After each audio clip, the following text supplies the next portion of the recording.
अपने ही व्यवहार से,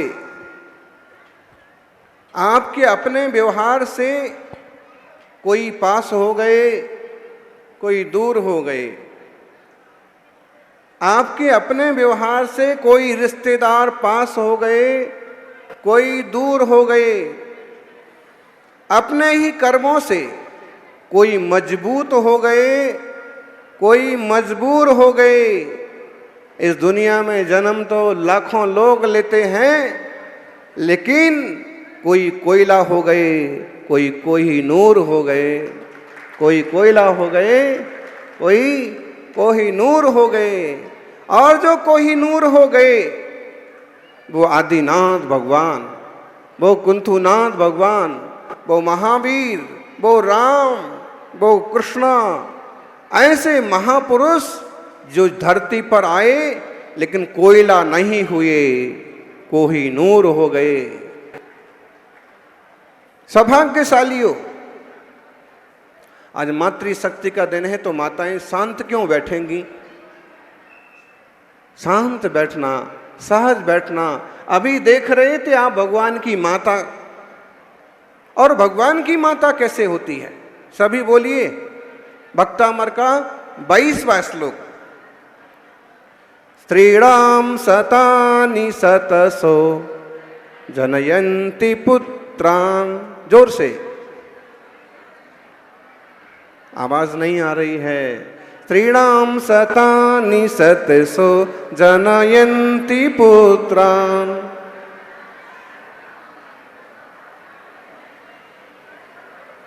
सर्वादिशो दधति भानि प्राच्यो दिग्जन। आचार्य मानतुंग कहते हैं, हे मां तू धन्य है। कौन सी मां धन्य है? तीर्थंकर वृषभ देव की मां मरुदेवी, तीर्थंकर वर्धमान की मां त्रिशला, तपस्वी सम्राट की मां जयमाला, और इन मुनि राजों की मां जिनने इनको जन्म दिया वो धन्य है। बोले दिशाएं तो 10-10 हैं, लेकिन सब दिशाओं में सूरज का उदय नहीं होता। सूरज का उदय कौन सी दिशा में होता है?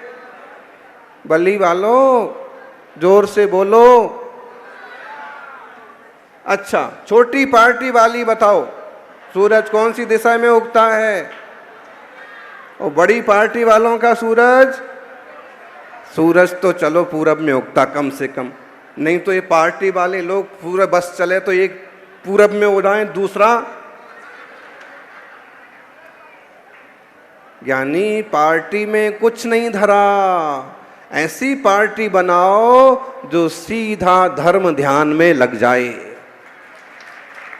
बीच में कोई ना क्रोध, ना मान, ना मायाचारी, ना लोभ, ना कोई विकार, एकमात्र वीतराग, जिन धर्म का अनुसरण। सज्जनों, हे मां, जैसे केवल पूरब दिशा एक सूरज को जन्म देती है, ऐसे तू अद्भुत मां है जिसने तीर्थंकर रूपी सूरज को जन्म दिया। अरे सारी दिशाओं में तारे पैदा होते हैं, लेकिन सूरज तो दुनिया में कितने तीर्थंकर हुए? अनादिकाल में बहुत सारे तीर्थंकर हुए, लेकिन इस अगर अवसर्पणी की बात करें तो 24 तीर्थंकर ही हुए, वो भी बहुत बहुत अंतराल से। जिसमें सबसे पहले तीर्थंकर कौन थे? उनकी मां का नाम क्या था? चलो बताओ, आपकी पड़दादी का नाम क्या है? पड़दादी, सास की सास का नाम क्या है? किसको पता है? भूखी बाई, लुखी बाई। अरे बच्चे, तुम्हारी तो सास ही नहीं होगी अभी, तुम तो बहुत छोटे हो। समझो, आपको पड़दादी का नाम पता नहीं, सास की सास का नाम पता नहीं, लेकिन मरुदी की का नाम क्यों? ऐसे पुत्र को जन्म दिया जो ब्रह्मा कहलाए, विष्णु कहलाए, महेश कहलाए, प्रजापति कहलाए, विश्वकर्मा कहलाए, जिनने सारी सृष्टि की रचना को वो रूप दिया कि आज इंसान इंसान के रूप में जी सकता। कोयला नहीं बनना है, कोहिनूर बनना है। मजबूर नहीं बनना है, मजबूत बनना है। दूर नहीं रहना है, धर्म के पास रहना है।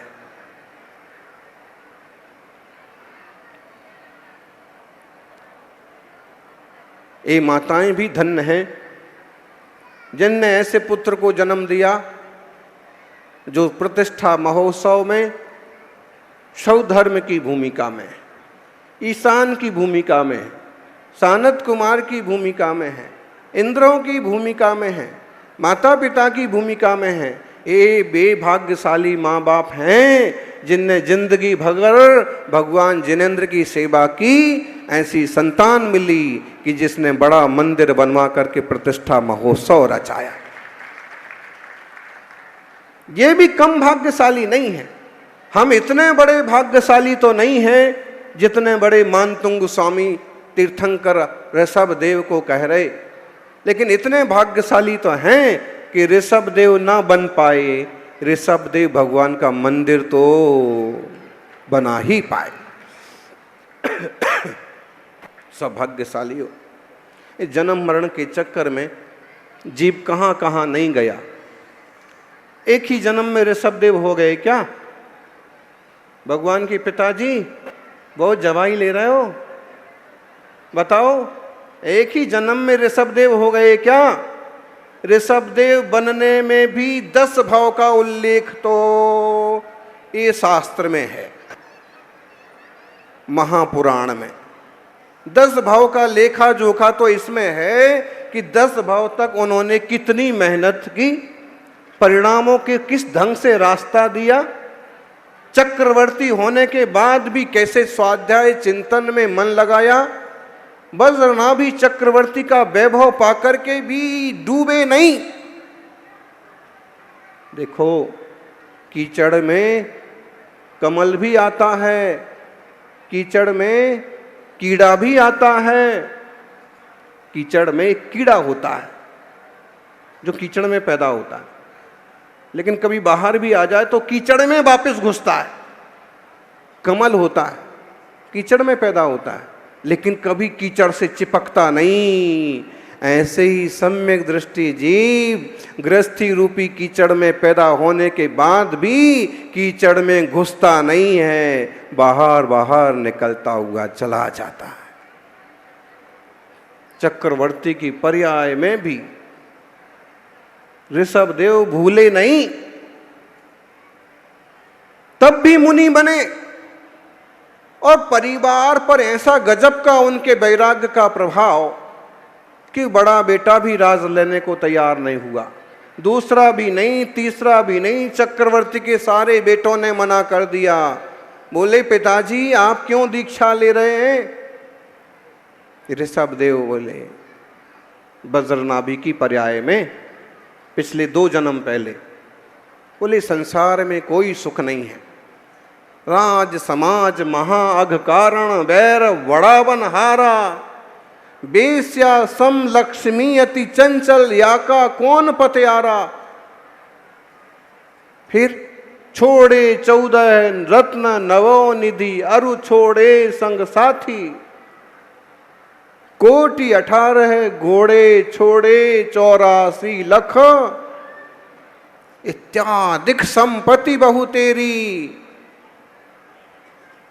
सब कुछ छोड़ करके, अरे भाई कोई तो राज्य ले लो। नहीं, जब आप कह रहे कि संसार में सुख नहीं है, आप जैसे अनुभवी और पिता और ज्ञानी जब कह रहे कि संसार में दुख है, दुख से मुक्त होने के लिए हम दीक्षा लेने जा रहे हैं, तो हम भी आपके रास्ते पर ही जाएंगे। इस दुख में हमें क्यों डाल रहे हो? ज्ञानी समझना, सम्यक दृष्टि की दृष्टि बहुत पैनी होती है। माताओं, सोने का हार सोने का कंगन, अच्छे वस्त्र कितने दिन तक काम आते, कितने दिन तक शोभा बढ़ाते। उससे अच्छे दूसरों के पास आ जाते हैं तो हम दुखी हो जाते हैं। लेकिन सोने जैसे परिणाम हो जाएं, सम्यक दर्शन के परिणाम हो जाएं, तो फिर कभी पीछे नहीं आते हैं, आगे बढ़ते जाते हैं।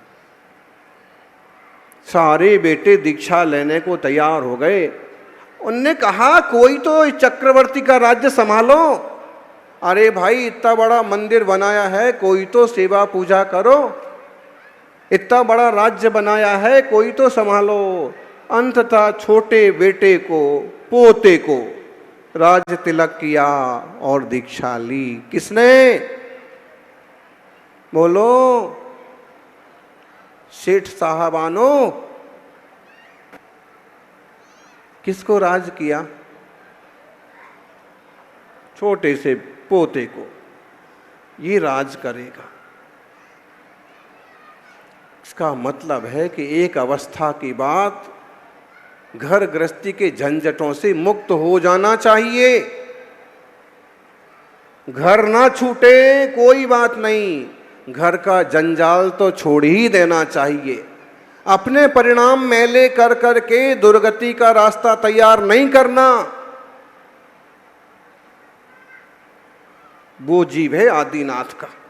चक्रवर्ती ने मुनि दीक्षा ली, महान तपस्या की, स्वर्ग के सर्वार्थ सिद्धि में देव हुए। वहां से आकर के गर्भ कल्याणक में 6 माह पहले से रत्नों की वृष्टि हुई। बताओ कितने माह पहले से, कितने माह तक? आगे और 9 माह तक रत्न बरसते थे। अभी यहां प्लास्टिक के दाने बरसा रहे थे, भाई असली तो नहीं है। कुबेर महाराज जयपुर से लाए हैं, लेकिन वो स्वर्ग से लाते हैं और इतने बरसाते हैं कि बीनने वाले भी नहीं मिलते। अपन तो अपनी क्रिया विधि कर रहे हैं, जितना अपनी सामर्थ्य है उतना कर रहे हैं। बाकी कोई धरती पर ऐसा नहीं बचता जो दरिद्री हो। क्या वैभव है! आप देखिए, जहां प्रधानमंत्री आने वाले हों, वहां की सड़कें, वहां के तालाब, वहां के घर, वहां की कई सारी चीजें आनन फानन में दुरुस्त की जाती हैं। थोड़े ज्यादा समय पहले से बन जाए, मालूम पड़ जाए तो रंग रोगान, नई सड़कें, सारी चीजें हो जाती। अंदेश्वर में थे, अशोक गहलोत मुख्यमंत्री थे, आने का प्रोग्राम बना, आधी रात में सड़क बनना चालू हो गया।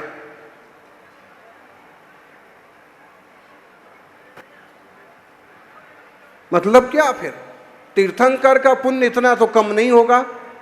तीर्थंकर का इतना पुण्य होता है कि 6 माह पहले से सड़कें बन जाती हैं, नए नए भवन बन जाते हैं, नगरी की रचना हो जाती है। ऐसा वैभव बरसता है कि उस वैभव पाने को हर एक इंसान तरसता है। तृप्त तो हो जाते हैं सब। और जब जन्म होता है तो देखा कितना बड़ा ऐरावत हाथी, 1 लाख योजन, विक्रिया संपन्न है, नाग दत्त देव। तुमसे कोई मंदिर में झाड़ू लगाने की बात कह दे, नाराज हो जाते हो। हम ट्रस्टी हैं, हमने तो मंदिर बनवाया, हम झाड़ू लगाएंगे। तुमसे कोई पालकी तोकने की बात कह दे, खैर आप तो धर्मात्मा हैं, कई जगह ऐसे लोग हैं कि पालकी खुद नहीं कंधे पर रखते, उसके लिए भी भाड़े के आदमी।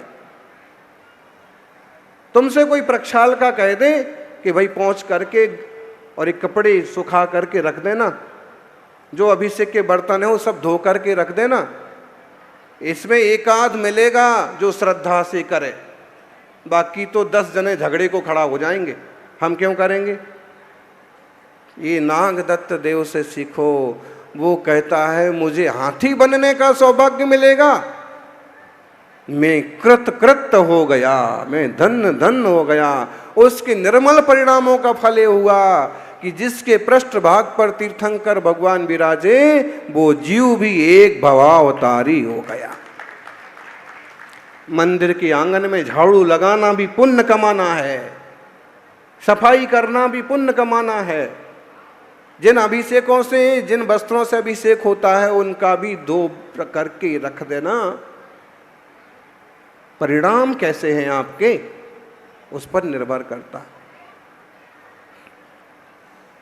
सौधर्मेंद्र का आसन कांपने लगा, विचार करता है कि कौन शक्तिशाली है। विचार करता है, क्या करता है, पहले तो आसन कांपता। इसका बहुत सुंदर उदाहरण हम 10 बार दे चुके और आप भी समझ गए होंगे। वाइब्रेशन मोड पर रखा हुआ मोबाइल,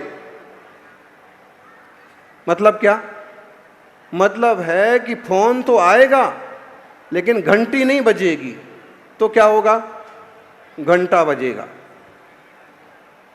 घंटा भी तो बजता है ना।